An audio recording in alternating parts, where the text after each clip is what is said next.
Bueno, tenemos entrevista en piso porque tras las elecciones de las PASO, las primarias abiertas, simultáneas y obligatorias, se dio el resultado del triunfo de Javier Milei del Partido de la Libertad Avanza. En Córdoba, el Partido Demócrata es uno de los partidos que integra justamente La Libertad Avanza con Javier Milei. Estamos con Rodolfo Aiben, que es el presidente del partido. ¿Cómo estás, Rodolfo? Buen día, ¿Cómo estás? buen día, ¿cómo te va? ¿Todo bien? Un gusto, gracias por venir. Gracias por recibirme. No, por favor. Bueno, tras la elección, una elección sorpresiva, si se quiere, porque todas las encuestas marcaban que si bien había cierta paridad, no se esperaba que Milei obtuviera un 30%. Y en Córdoba ni hablar, ¿no? ¿Ustedes esperaban esta elección? En Córdoba ni hablar. Nosotros teníamos mediciones previas hechas por nuestra gente que nos daban un muy buen porcentual dentro de las expectativas que teníamos electorales. Pero realmente, bueno, este batacazo, como titularon los diarios ayer, o este tsunami de votos, creo que sorprendió a todos, incluso al mismo Javier Milei. ¿Y por qué creen ustedes que la gente se ha volcado a votarlo a Javier Milei? Bueno, la gente se ha volcado a votarlo a Javier Milei por varias razones. Primero, por el hartazgo y la desazón producida por los gobernantes actuales, que desde hace muchas décadas están en el poder. Muchos de ellos han cambiado, han mutado de un partido a otro, de un movimiento a otro y demás, lo cual eso no es lo más grave. Lo más grave es que todo eso no produjo ningún resultado, sino que como final de toda esta historia estamos en una hecatombe económica, en una hecatombe social, en una hecatombe política, porque ya hay desconocimiento de todas las formalidades, digamos, o mística que debe encerrar la actividad política o de un político. ¿Por qué optaron por esto? Y porque ven en Javier Milei algo nuevo, alguien que viene con propuestas concretas, alguien que dijo que iba a hacer durante estos 2 últimos años. Él empezó anunciando lo que iba a hacer, y bueno, la gente confió, busca algo nuevo. En nuestro caso, ninguno de nosotros ha tenido función pública previa, con lo cual no estamos contaminados, entre comillas, por ningún vicio proveniente de la actividad o de la función, con lo cual, bueno, aparentemente la población, la ciudadanía, ha confiado o busca otras alternativas y una renovación dirigencial muy potable, porque no es posible que los partidos políticos se hayan encerrado con candado, cada uno de ellos, y no hayan permitido la evolución o el crecimiento de gente que podría haberle brindado a la provincia y a la nación seguramente muchas cosas buenas, y eso no fue posible. Ayer, hablando con diferentes economistas, digamos, a ver, hay algunas medidas y hay algunas situaciones dichas por Milei que asustan a propios y extraños, incluso a propios economistas que son parte del círculo rojo del sistema financiero cordobés, argentino. Y todos preguntaban, bueno, a ver, Milei dice que va a dolarizar la economía. Milei dice que va a cerrar el Banco Central, pero no dice cómo lo va a hacer. Bueno, yo te voy a dar mi impresión de eso. Vamos a ir por parte a tu razonamiento. Primero, eso que dicen que les da miedo, que tienen miedo, sembrar el miedo en torno a la figura de un político exitoso, triunfante en un reciente comicio, ya lo hemos visto en la Argentina muchas veces. Lo vimos con Carlos Menem en el año 88, 89. Acuérdense ustedes, cuando mucha gente decía, si gana Menem me voy del país. Eso se decía, y era imposible creer que Carlos Menem podría llegar a la presidencia de la Nación y ser, a continuación, 2 veces presidente de la Nación. Nadie se fue, al contrario, fue un periodo en el cual inversiones extranjeras y la seguridad jurídica estaba prácticamente garantizada o blindada durante ese periodo de 10 años, y las cosas pasaron a continuación de la salida de Carlos Menem. Bueno, la Argentina entró en una pendiente a punto tal de llegar hoy a un problema superior al que teníamos en 1988 con la hiperinflación de Alfonsín. Pero el punto es sigamos. El punto es cómo, ¿Cómo? Ya te explico. Sigamos con tu razonamiento. Vamos al Banco Central. El Banco Central, él tiene el criterio de que no tiene razón de ser y que es la causa o el meollo de toda la cuestión de la crisis monetaria. ¿Por qué? Porque el Banco Central no ha sido autónomo de lo que es el Estado. Entonces el Banco Central se transformó en una oficina o en un departamento manejado absolutamente por las autoridades vigentes que sin escrúpulos utilizaron sus arcas y sus depósitos, como lo están haciendo aún en el día de hoy, que la garantía de los depósitos en dólares de los depositantes de los bancos no tienen para nada una seguridad de ser respetados. Si alguien tiene un depósito hoy en dólares en un banco argentino, está esperando que le avisen qué papelito, qué bono le van a dar a cobrar a futuro, con lo cual seguramente va a tener que ir a descontarlo en el mercado y con lo cual seguramente va a perder bastante dinero de su ahorro originario. Si lo hubiera conservado en dólares en su casa o en su colchón, como se dice, bueno, seguramente tendría hoy más garantías que un depósito en dólares en un banco local. Eso por otro lado. El lado de la dolarización, el punto de la dolarización, no es que al día siguiente se va a dolarizar la economía de un día para el otro. Eso viene tras un proceso que va a tardar de 1 año y medio a 2 años. ¿Por qué? Porque primero hay que reacomodar la finanza, hay que liquidar las LELIQs, hay que terminar con el problema de las LELIQs, hay que bajar la inflación va a empezar a bajar a su vez con la reducción de los costos del Estado. Eso se va a hacer sí o sí. Si los costos los va a pagar la política y no la gente, en su gran mayoría. Bajando la inflación se va a ir hacia una tendencia de unificación de mercados, ¿no es cierto? El mercado cambiario debe ser uno solo, debe estar unificado. Debe haber un solo dólar para importar insumos para la industria, para exportar commodities, y a medida que eso se vaya acomodando, se va a ir quizá dolarizando, pero no quiere decir que la moneda única va a ser el dólar. Va a haber un peso un poco fortificado y el que quiera operar en pesos lo va a poder hacer y vas a poder operar en dólares como es en Perú.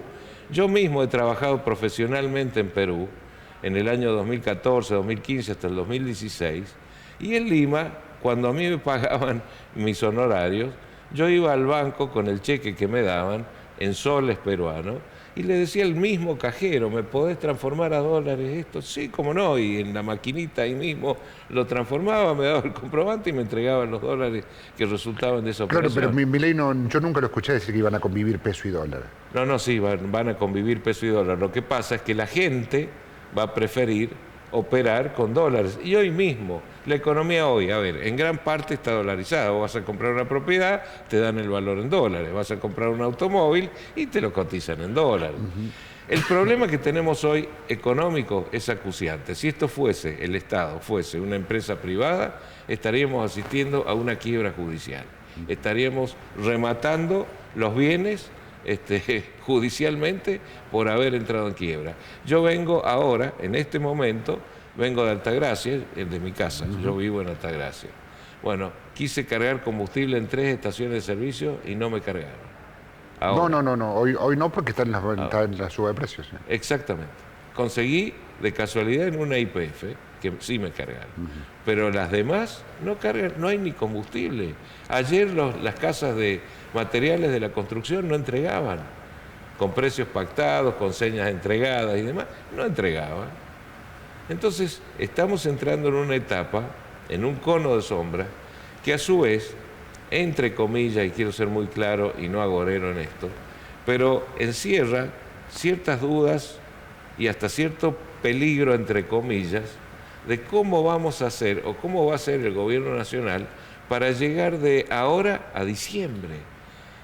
El estado de cosas es tan grave que llegar de ahora a diciembre en un marco institucional normal y en paz es muy difícil de sostener, porque esto es cuestión de días. Si el Fondo Monetario no renueva eso que dicen, mandan fondos por 10.000 millones de pesos, no van a mandar $1, es un asiento contable. Si el fondo no hace ese asiento contable en estos días, la situación se va a complicar mucho la situación social. Sí, claro. Germán. La llegada de un nuevo gobierno, si es Javier Milei, ¿necesita de un desembolso inmediato del fondo o de algún otro sector del mercado internacional? Porque la situación que vemos es que el Banco Central no tiene reservas, pero tampoco hay posibilidad de tenerlas en el corto plazo. Sí, es así, y eso debe venir acompañado de varias cosas, varios aditamentos, digamos, ¿no? Obviamente van a ser calmantes hasta que el enfermo se cure. ¿Qué son esos calmantes? Tranquilidad y confianza en el nuevo gobierno, posibilidad de renegociar todos los pasivos externos que haya y los pasivos internos de las LELIQs con los bancos. Eso va a acumular una serie de negociaciones que se deben hacer a nivel internacional y también internamente, de medidas que se tienen que tomar. Es decir, que si yo fuera el candidato Javier Milei hoy, pasada la primera vuelta de elecciones, si quedo en una posición expectante después de la elección de octubre, El balotaje. Claro, hacia el balotaje, previo al balotaje, si quedara en una posición expectante, seguramente iría fuera del país a hablar y negociar y armar todas estas cosas. Por otro lado, él dice que tiene acceso a un dinero, que son 30.000 millones de dólares por un lado y 10.000 millones de dólares por otro. Anoche lo escuché yo en un canal colega nacional decir eso. Bueno, yo desconozco eso absolutamente, pero si él asegura que los tiene, eso va a calmar mucho. La Argentina hoy, para solucionar o apagar el incendio, hablemos para que la gente entienda, necesita 20.000 millones de dólares, ni 30 ni 40, pero con 20.000 nosotros, digamos, las llamas se apagan y quedan las cenizas. ¿Usted imagina privatizaciones al estilo de los 90 de nuevo? No, van a ser distintas en cierto sentido. Por ejemplo, Aerolíneas Argentinas va a ser entregada a sus empleados. Sus empleados van a ser las que deberán hacerla o competitiva o deberán cerrar o vender. Pero Aerolíneas va a ser propiedad de los empleados, de los pilotos y de los operadores de aerolíneas. Y después, todas las otras empresas que queden, y habrá que buscar un esquema de privatizaciones creíble, sin los cuestionamientos o sin las cuestiones que no resultaron exitosas de las anteriores privatizaciones. Por ejemplo, el caso del agua, ¿ah?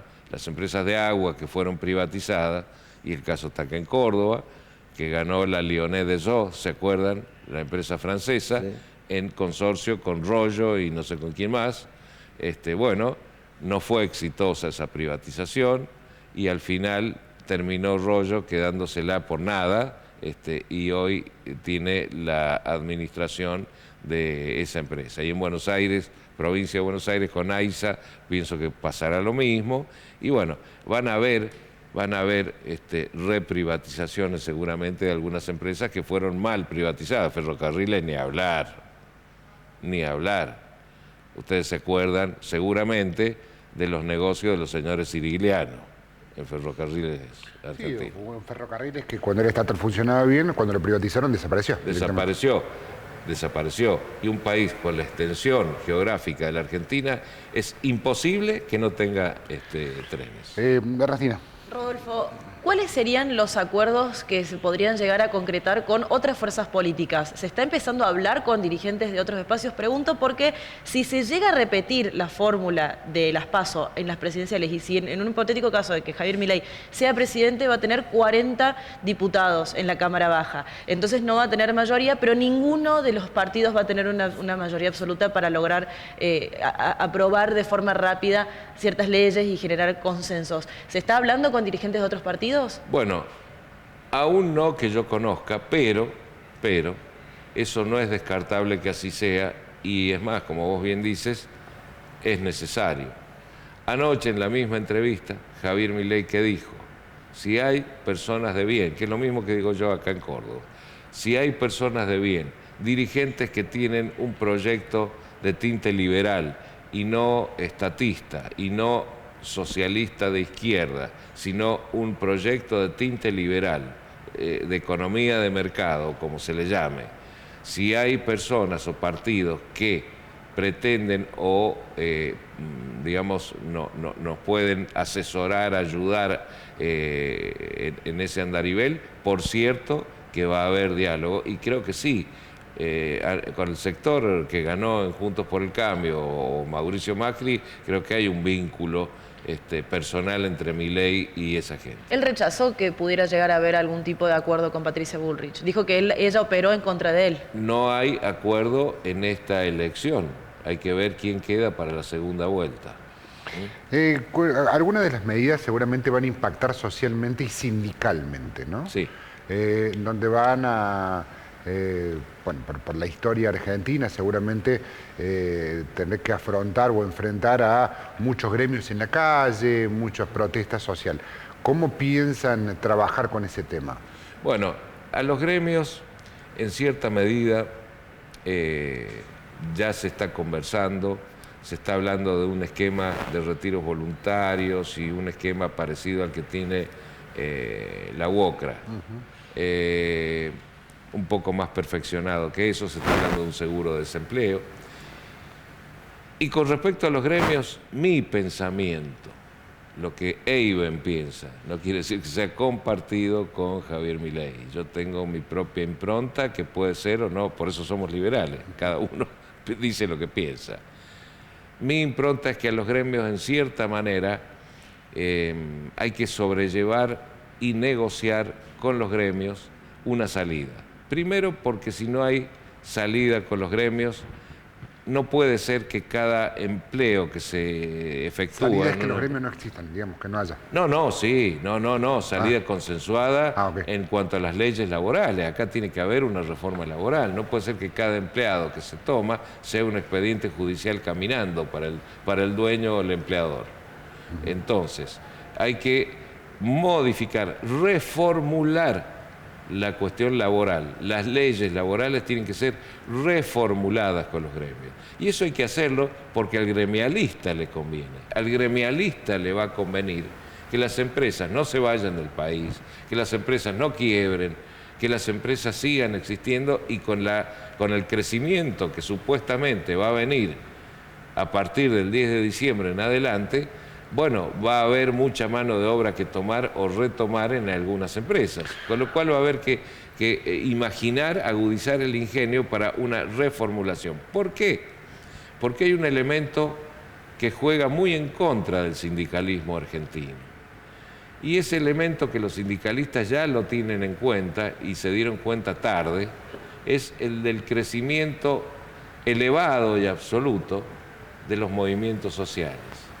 Entonces los movimientos sociales, con gente en crisis, con gente desempleada, con gente que recibe y vive de los subsidios del Estado, han tomado una forma y un crecimiento elefantiásico que se van a comer los gremios, y a los gremialistas incluidos. Ellos, no nosotros desde el gobierno, ellos se los van a comer. ¿Y con estos movimientos sociales qué pretenden hacer? No, ¿Van a bueno, eliminar ahí, los planes sociales? claro, ahí va a haber un Ministerio Nacional de Capital Humano, se va a llamar, donde evidentemente va a haber también una reformulación, no se van a anular los planes, pero objetivamente se va a ir trasvasando parte de esa gente al sector privado con universidades de oficios, dándole cursos de oficios, y quien tome o vaya tomando... Pero usted sabe que no hay trabajo. No, bueno, pero va a haber, con nosotros va a haber trabajo, con nosotros va a haber trabajo, va a haber confianza, va a haber una reactivación económica en todo sentido. En el campo porque se les va a quitar las retenciones, supongamos que bajen las retenciones del campo. Bueno, el dinero ese de la baja de retenciones va a ir directamente proporcional a la industria de la construcción, o va a ir a la industria automotriz, o va a ir, es decir, el hombre de campo no saca la plata afuera, no se la lleva afuera, la reinvierte en su propia actividad o la deja dentro del país. Sí, pero me suena mucho esto de la famosa lluvia de dólares de Macri. No, Macri fracasó porque se rodeó de otra gente que nada tiene que ver con nosotros y a su vez no tuvo la fuerza de conducción que tiene Javier Milei. La personalidad y la impronta de Mauricio Macri no es la impronta ni la personalidad ni digamos el expertise de conducción de Javier Milei. Cuando se lo ataca a Milei, o lo que demuestra uno de los puntos todavía no muy claros, es el sistema educativo que propone. El fin de la escuela pública, como se la concibe en la Argentina, despierta ciertos temores. ¿Esto está planteado así? ¿Eliminar la educación pública? No está planteado así. Yo no soy especialista en educación, si no sería docente o hubiera sido docente. Hago un paréntesis, mi padre sí fue docente porque amaba la docencia y llegó a ser profesor emérito de la Universidad de Cuyo. Pero yo, al contrario de mi padre, nunca me agradó ser docente. El sistema que conozco que se va a plantear es el sistema de vouchers a la chilena, que en Chile fue bastante exitoso porque se fueron reubicando los estudiantes de acuerdo a la zona donde vivían y a la calidad de los colegios. Se va a elevar la calidad educativa, se va a utilizar todos los medios tecnológicos de redes sociales y demás como para transformar esos medios tecnológicos, llamémosle el teléfono celular, transformarlo en un medio, en un arma para la educación, además de los usos que le dan los niños y adolescentes. Es decir, la escuela pública no va a desaparecer, lo que va a haber es una reformulación del sistema también, y el que pueda pagar va a pagar su educación, el que no pueda pagar no la va a pagar con este sistema de vouchers, y además los extranjeros que vengan a estudiar a la Argentina gratis van a tener que emular o erogar algún canon. Sí, lo de los vouchers no me termina, no sé a vos, Germán, Martínez, a mí no me termina de quedar muy claro porque digo, quedará gente afuera. Es una cuota de... Claro, se quedará gente afuera. ¿Cómo accedes a ese voucher? Tenés que ser bueno, tenés que sacarte 8 y 9. Un tipo que se saque 6, ¿entrará o no entrará? No es así. Es como que no lo tengo muy, no lo tengo muy claro. Eso no es así, como tampoco es así que todos deben pasar de grado y aprobar a todo el mundo como es ahora en algunos colegios públicos, ¿no es cierto? Hoy en día hay padres que van y le pegan a los maestros, igual que los médicos. Sí, está claro que la situación actual necesita un cambio, pero lo que estamos hablando es del proyecto. Eso lo sabrán los especialistas en educación. Lo que yo conozco como definición es lo que te acabo de decir. Claro. Tengo la sensación de que, bueno, ayer en una entrevista Milei habló de o convocar un plebiscito para ir contra la ley contra la interrupción voluntaria del embarazo. ¿Qué otras leyes así de ese tinte tienen previsto ir a modificar? No, que yo conozca ninguna.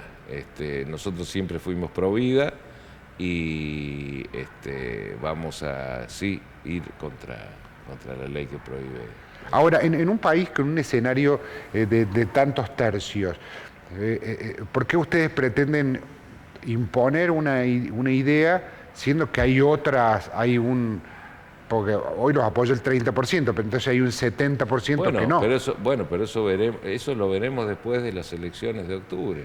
A ver quién queda para segunda vuelta, a ver quién resulta triunfador. Está bien, pero en este escenario... Será motivo en este escenario van a quedar 2, no 3, van a quedar 2.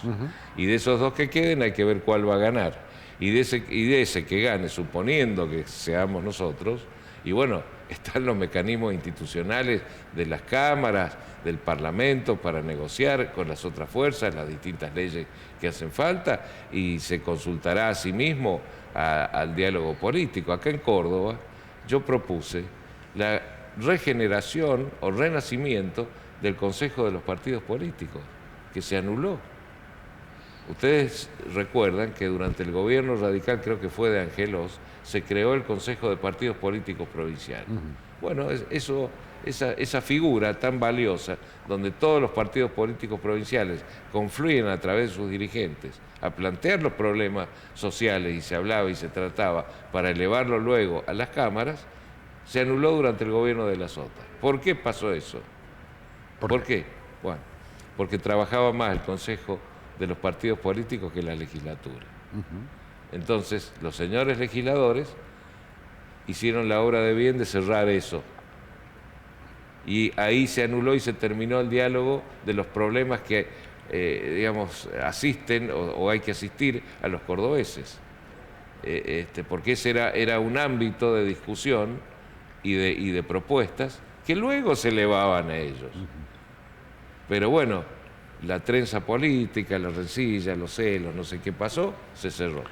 ¿Qué relación o qué incidencia tienen ustedes como dirigente de La Libertad Avanza con Javier Milei como dirigente? A ver, sin muchas vueltas. ¿Les da bolilla, los escucha, los habla, les atiende el teléfono?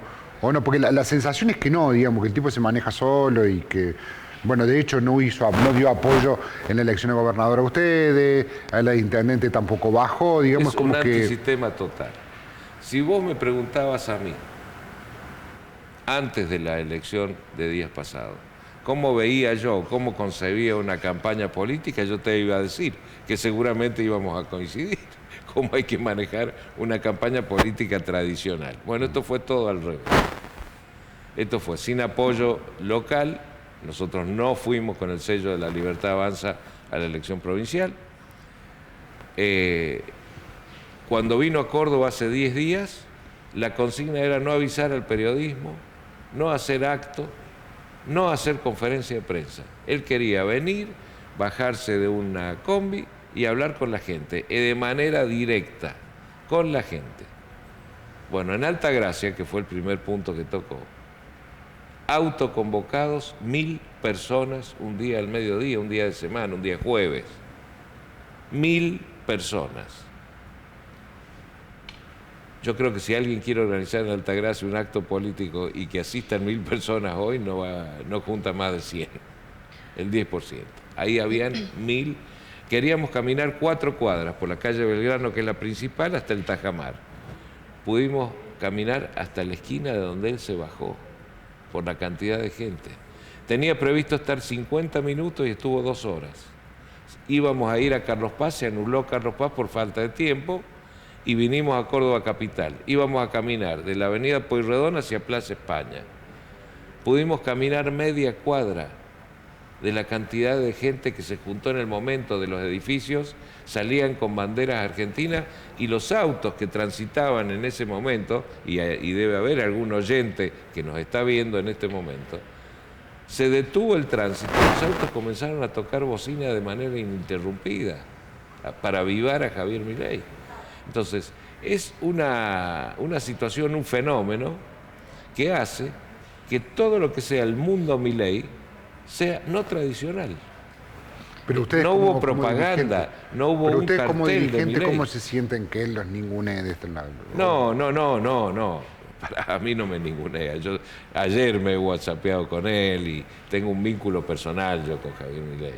Lo que pasa es que no sé por qué nos llevamos tan bien. Yo lo entiendo a Javier Milei y él entiende mis pensamientos, o a veces que disentimos en varios temas, pero como yo le hablo de manera sincera y le hablo a corazón abierto, si se quiere, y sabe que yo no estoy acá para un carguito, para aprenderme de alguna cosa, sabe quién soy yo y mi situación personal, entonces bueno, el hombre se siente tranquilo.